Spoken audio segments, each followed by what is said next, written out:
మనందరికీ కూడా ఇదొక ఇంపార్టెంట్ ఇన్ఫర్మేషనే.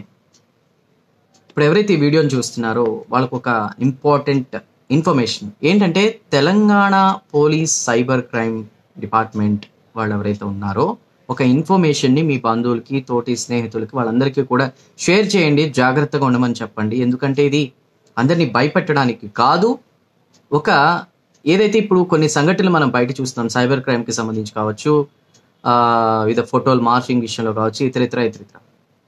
సో వాటికి ఒక అడ్డుకట్ట వేయాలనే ఉద్దేశంతో కూడా ఒక ఇంపార్టెంట్ ఇన్ఫర్మేషన్ అదేంటంటే, ఇక నుంచి మీ ఫోన్లన్నీ ఏదైతే వాట్సాప్, ఫేస్బుక్, ట్విట్టర్, ఇతర అకౌంట్లు, సోషల్ మీడియాకి సంబంధించి అందులో వాట్సాప్ ముఖ్యంగా మీరు పంపే ఫొటోస్, మెసేజెస్, వీడియోస్, అవన్నీ సందేశాలు ఏవైతే ఉంటాయో అవన్నీ కూడా ఇక నుంచి అన్నీ రికార్డ్ చేయబడతాయి, అన్నీ గమనించబడతాయి. సో ఇదంతా కూడా ఈ పరికరం ఏదైతే ఇంటర్లింక్ అయి ఉంటుందో ఆ మంత్రిత్వ శాఖకు సంబంధించి వాళ్ళు డీల్ చేస్తూ ఉంటారు. ఇక ఏదైనా ఒక తప్పు, మిస్టేక్ జరిగింది, ప్రభుత్వానికి, మంత్రికి, ముఖ్యమంత్రి లేదా ప్రధానమంత్రికి వ్యతిరేకంగా ఏవైనా సందేశాలు పంపినా, మతపరమైన ఇతర అంశాలకు సంబంధించి తప్పుగా ఫేక్ ప్రచారాలు ఇవన్నీ చేసినా, ఇతరుల ఇబ్బందులు, వాళ్ళ చావుకి కారణం అవుతూ ఇవన్నీ ఎలాంటి ఏనా జరిగితే మాత్రం రికార్డ్ చేయబడుతుంది.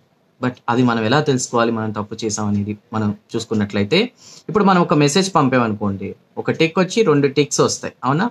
ఇలా పైన చూపించిన ఫోటోలు లాగా. అయితే 2 బ్లూ టిక్స్గా చేంజ్ అవగానే ఆ మెసేజ్ వాళ్ళు 2 టిక్స్ వస్తేనేమో మెసేజ్ వెళ్ళింది, బ్లూ టిక్స్ 2 వస్తే వాళ్ళు చదివారని. అయితే ఇప్పుడు 3 బ్లూ టిక్స్ వచ్చాయనుకోండి, అది ప్రభుత్వం ఆ మెసేజ్ని గమనించింది, మీరు పంపిన సందేశాన్ని. ఒకవేళ 2 బ్లూ టిక్స్ వచ్చి ఒక రెడ్ టిక్ వచ్చింది అనుకోండి, మీ మీద మీరు తప్పు చేశారు, మీ మీద యాక్షన్ తీసుకోవడానికి ప్రభుత్వం రెడీగా ఉందని. ఒకవేళ ఒక బ్లూ టిక్ వచ్చి 2 రెడ్ టిక్స్ వస్తే, ఎరుపు రంగు 2 వస్తే, ఇక ఆల్మోస్ట్ మీపై చర్య స్టార్ట్ అయిపోయిందని. 3 రెడ్ టిక్స్ వస్తే కోర్టుల నుంచి మీకు త్వరలో సమన్లు రాబోతున్నాయి, మిమ్మల్ని అరెస్ట్ చేసి యాక్షన్ తీసుకునే అవకాశం ఉంది. ఇది చాలా స్ట్రిక్ట్.